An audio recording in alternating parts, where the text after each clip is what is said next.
Good afternoon, everyone, and thanks for coming along to this webinar. My name is Moira Park, and I work for Scottish Autism, having previously been Deputy Head at New Struan School in Alloa, which is a school run by Scottish Autism for young people with autism. Scottish Autism was approached by the Scottish Government to develop the Autism Toolbox as a website, and we've done this with support from Autism Network Scotland.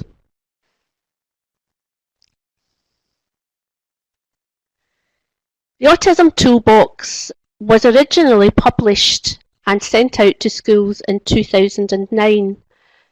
Only one copy was ever sent to schools, and as you can imagine, in very large schools particularly, the resource disappeared and people either were aware of it or didn't know they had it in school. And certainly now it's hard to identify which schools have them and which don't. And so as a result, the Scottish Government decided to make funds available through the Scottish Strategy for Autism to make this resource more accessible. And at that point, Scottish Autism was asked to develop it as a website, which obviously allows everyone to access it. We sent out a questionnaire to schools across Scotland to ask them what their usage had been of the original toolbox in the published format, and also to ask them what would they like from the website. And the following was some of the feedback we got from staff. We were asked for practical advice on strategies through videos, podcasts, and direct links to resources. A number of people said they would like the format to be more visual, perhaps less wordy and easier to negotiate than the original document had been. They were looking for a resource they could use for staff training. An interesting comment from several secondary staff was that they didn't think the original document had been particularly useful in the secondary context, and so we've tried to address that issue. They were looking for links to support networks and to local contacts. And we did get some requests for topic-specific information. A number of people asked particularly for information around, for example, girls on the spectrum. Another topic was we were asked about were young people who had English as an additional language and autism. And there were a number of requests around IT and people with autism, either how to better use the IT to support their learning, or perhaps issues around social media and its use by more vulnerable young people. We also were asked about resources to support sexual health and relationships for young people with autism. And so when we look on the website, hopefully we'll be able to identify where we have developed these particular topics, as well as many others. The website is to support staff, and we launched it in 2014 at the Learning Festival at the SECC in Glasgow, where the emphasis was on raising the bar for pupils, and we hope the toolbox will raise the bar for pupils and young people with autism in Scotland. The toolbox, we feel, is very relevant to staff in Scotland because it is owned and evaluated by a wide group of practitioners. We used people who come along to education network meetings at Struan School who are practitioners from across Scotland, and they have identified the topics, the themes that we've used, and also have identified all the resources that are on the toolbox. We felt that this was important because currently you could Google autism and you might get something like 92 million hits in 0.32 seconds. And where do you go from there? So we felt it was important that we used resources that people had found very useful in their contexts, and we've linked to these and many other websites on the toolbox. Obviously, as a website, it is now accessible to all. It's very much about supporting inclusive practices. There will be very few people with autism who are in specialist resources. The majority of young people with autism will be in mainstream early years, primary, secondary or college classes. The focus of the toolbox is to support the principles and capacities of Curriculum for Excellence and to get it right for every child.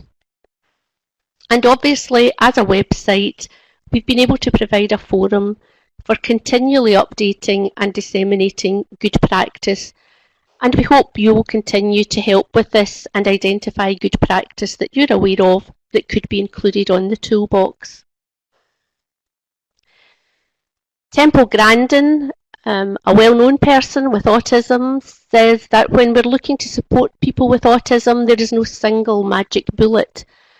But what we're hoping is that although there isn't a magic wand, the toolbox might provide you with a book of spells, because there is unlikely to be one solution to concerns you may have about young people with autism or how to support them. But in the toolbox, you might find a number of resources that you can choose and dip into to help you with their learning. And I'm going to close this PowerPoint down now and move on to the website to identify some of the features and content you may find interesting.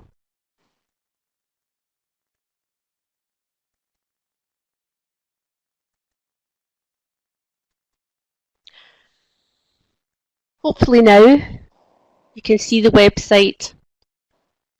We hope you'll find it useful for personal development and also to support your course development and raise awareness of the resource with students who are likely to be working in early years or school settings. The themes of the website are across the top, and we decided that central to the themes would be supporting well-being. Our feeling was, as a group, that if we didn't get well-being right for our young people with autism, we were really not going to get very far in raising attainment or achievements. So it was important that we thought about the well-being of our young people. And within this section, you'll see there are many themes which regularly occur when we're perhaps reviewing or meeting with young people or their parents. It's around issues such as mental and emotional well-being, about whether or not we're involved in sharing the diagnosis of autism. It's particularly about issues such as relationships, friendships, peer awareness, and bullying, which are often issues that are brought up by parents who have concerns about their young person, and how we deal with this in school or college or early years settings. There's information there on social media and how we may support young people to develop awareness of the issues that surround the whole area of social media. And we also look at the social curriculum, and here we've incorporated the topic we were asked for information on, which is sexual health.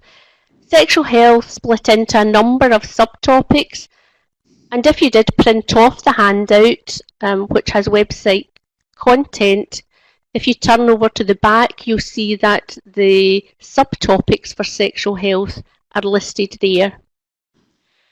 If you don't have that handout, you can find it within the resources section, in the topic resources, and it's the first item within that, the website map. So in future, if you're looking for it, that's where you can print it off from. However, supporting well-being was an area that we thought was really important. To one side of supporting well-being, we then felt that the staff who are working with young people should have an understanding of autism. We looked at then how these staff would support pupils within their classroom setting, what would be the important aspects, and how would the whole school support the pupil and the staff within their planning and organisation. To the other side of well-being, we had partnership with families and working with others. Our feeling being that if the whole school and the staff involved didn't work in partnership with families or other agencies, again, the impact is going to be on the well-being of the young person. If we take a closer look at understanding autism, we'll find that there's a number of subtopics here all around that triad of impairment, which is usually used to support the diagnosis of a young person with autism. Within the diagnosis section, we've given more information about the indicators of autism which people might look for if they think that perhaps a young person has autism. And here is how we've tried to overcome that comment that perhaps we weren't so relevant to secondary. We decided that if we have information specific to any context, we would put it into the particular age icons. And so if we're looking at what would perhaps be the warning signs of autism in early years, here we use the guidelines currently used in Scotland for identification of autism, and where we would be looking for a number of these indicators before we would be thinking that this might be an issue for this young person. So within the diagnosis section, we have these indicators. We also have information around other diagnoses which are quite commonly coexisting with autism. And if you want to click on any of these areas, you would get information around these areas of difficulty and where you could get more information about those. Within the areas of communication, interaction, imagination and sensory processing, if you click on any of these, you'll also find short examples in italics from young people from early years, primary, secondary, of what these characteristics might look like. And these examples have all been provided by the practitioners who are working every day with young people with autism. As I say, you'll find those examples within any of these sections where you will find more information about that aspect of autism. Within supporting pupils, I'll highlight some of the features that you'll find within every topic. Within every topic, you'll find further resources within the topic resources, the red box. If you click on this, you'll find links to related websites, to other resources and further reading. And there may be a section which is called shared practice. The resources in this section are examples of what have been developed in schools or authorities around the country. And they're just there as a good example which you might have to adapt or tweak to meet your own needs, but might give you some inspiration of how to develop resources within your own setting. Some of these have also come from other agencies and authorities. For instance, these little booklets from Falkirk Council were developed by their occupational therapy and children with disabilities team. And there are a number of these booklets which are particularly relevant to different ages and stages. This one, for instance, Life Skills for Little Ones. These are available for Falkirk Council, but you can download them from the website. They would cover a number of areas particularly relevant. These booklets were developed for parents and carers, but are a really useful resource also for education staff.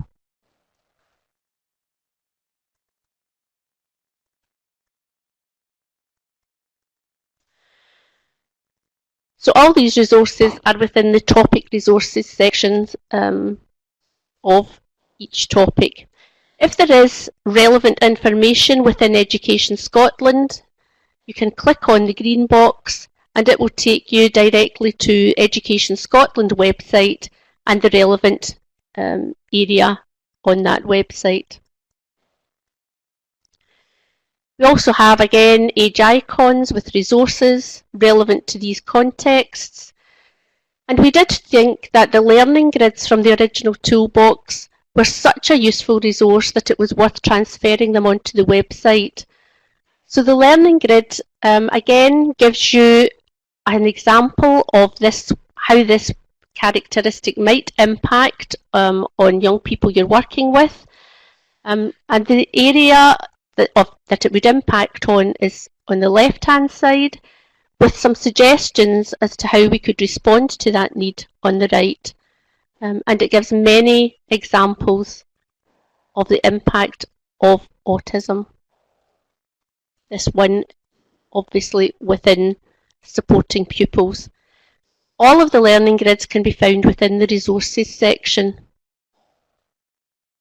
There are 12 altogether. So a learning grid like that can be found for any of these topics.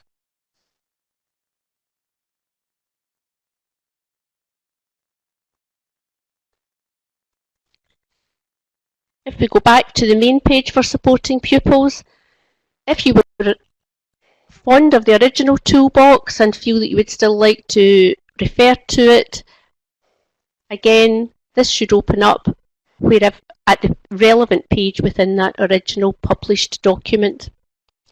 This feature doesn't work on iPads or tablets.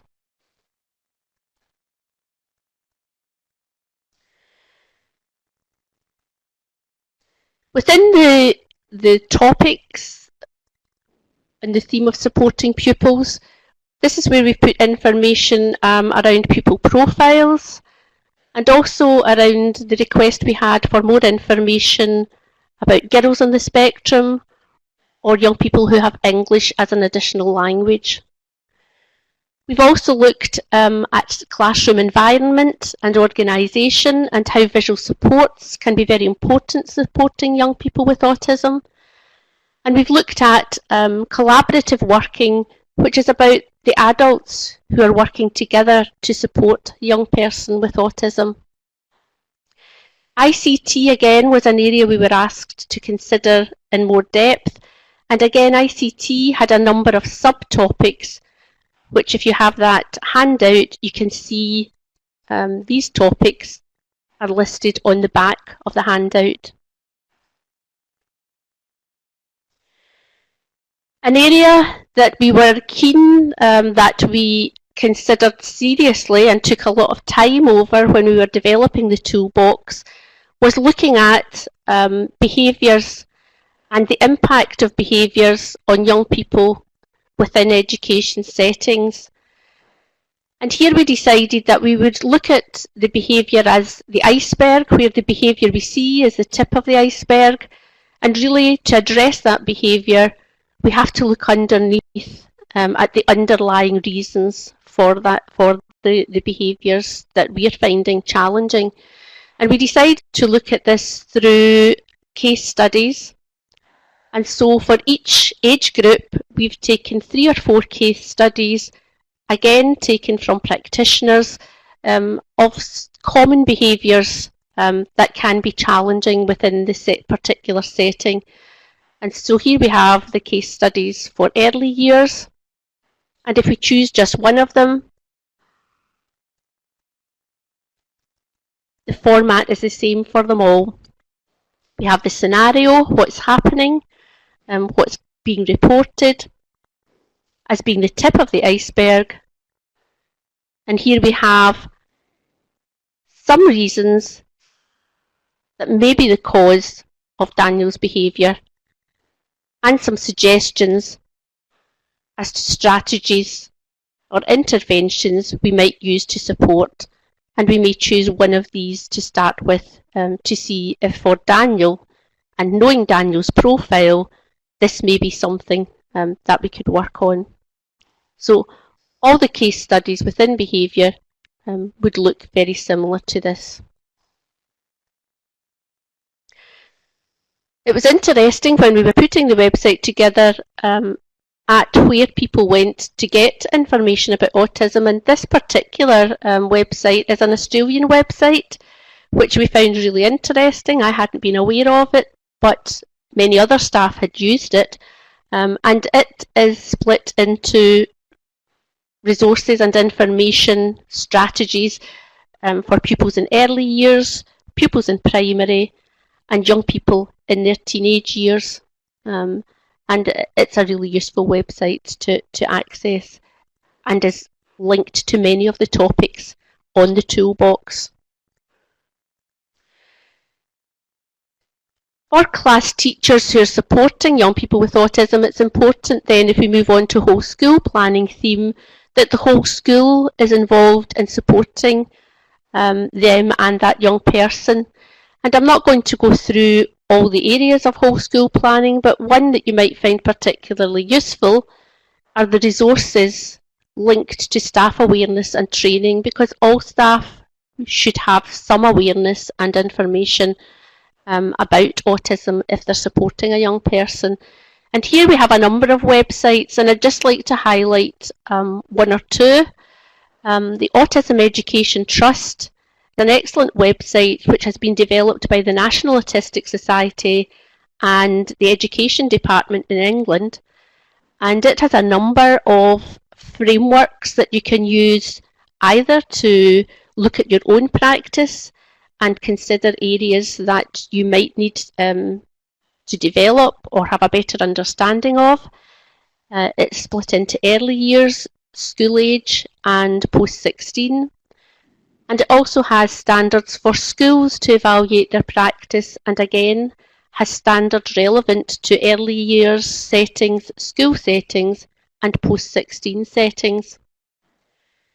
Within the Autism Education Trust's website, they have a resource which was also developed by National Autistic Society and Education Department called the Inclusion Development Programme, and this might be a useful resource for many of your students who are supporting young people with a variety of needs, because there's really useful information here on supporting people with behavioural, emotional, social difficulties, pupils with language and communication difficulties, and pupils with dyslexia, as well as those on the autism spectrum. Within any of these sections, if you open them up, there's a vast number of resources and training material which could be looked at individually or could be looked at as a staff group. It's obviously taking a little while to load here, but if you go into the Inclusion Development Programme, you'll find the topics that are within these resources. There are also case studies, there are videos, and there are links to other resources and websites. I think I'll go back now.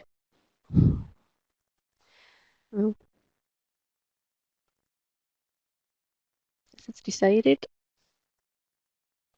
what to open. Sorry, just a minute, we'll get this fixed.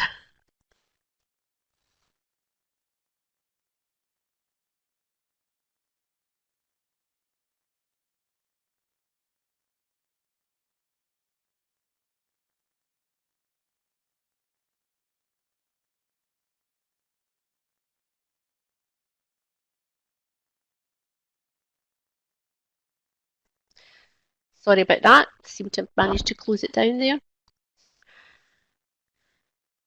So staff training, lots of excellent resources within that. And some resources here you can see which are also within other topics from other agencies again. This one from Enable, a resource for teachers or support staff. It was developed from a booklet they produced for parents called Tricky Moments to help support some behaviours parents might find challenging, and it was such a useful resource they decided to develop it for staff in schools also. So some strategies for, and again they have used the behaviour iceberg when considering. Thank goodness it worked that time. I've gone back. So, if the school had a good understanding of autism and how to support the pupils, and the whole school is working together, we hope that they're working in collaboration with families Very quickly, within the Partnership with Families section, there are a couple of excellent videos. One particularly from a mum about her experience of her son's education throughout his school life, and another one by a young lady who has a younger brother with autism, and gives a good insight into family life with a young person with autism who also has a number of complex needs. This part of the toolbox wasn't written specifically for families or parents, but it was really to help staff who were perhaps being asked for help by parents or other members of the families, and to give them advice or where to go to get help. And a number of the resources in here have come from Inquire, which is the advisory service in Scotland for additional support for learning. But also a number of resources in here which staff might be able to advise parents that they would find useful.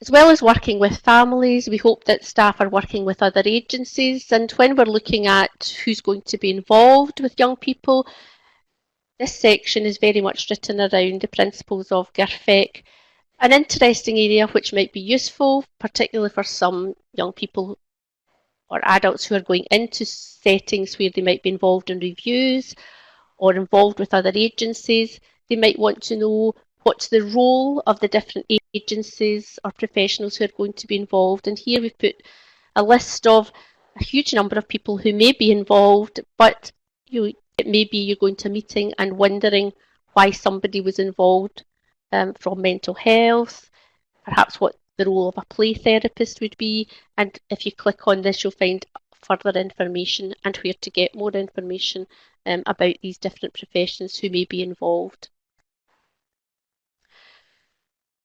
Within the resources section, we've already looked at the topic resources where you can get more information in any of the red boxes about any topic.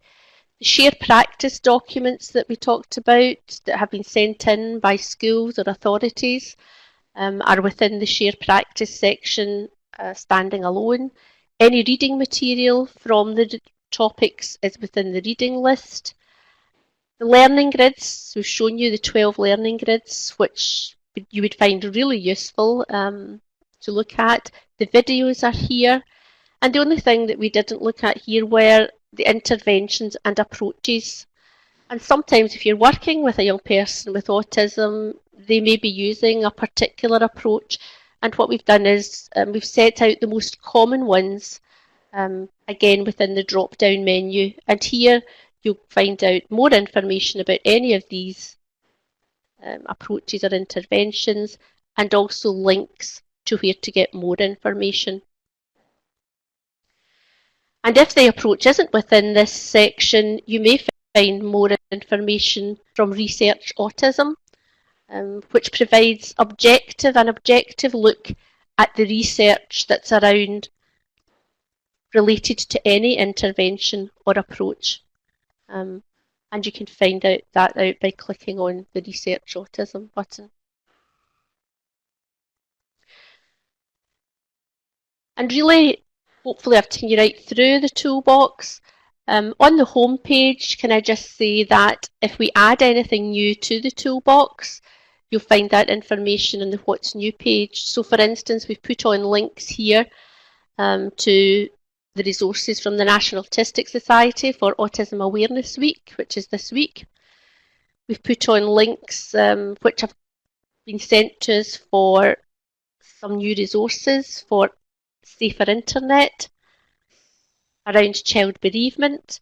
And many of these aren't specific to autism, but we find that they have very useful resources when we're working with young people with autism. And because we have a focus this session on raising awareness of the toolbox with college staff and students in college, we put on a number of resources. This one is around supporting effective transitions for young people when they leave school, and is for college staff. I hope you found the toolbox useful and could use this webinar along with that contents handout with students in future to raise their awareness of the resource. When I've been in colleges, several staff have suggested that there could perhaps be a college icon added to particular topics to highlight relevant resources. If you're interested in helping out with such a development, either as an individual or a staff group, please email me or put your name into the chat section at the end, and I believe my email address will come up at the end. So thanks very much for listening, and I'll hand you back now to Elma.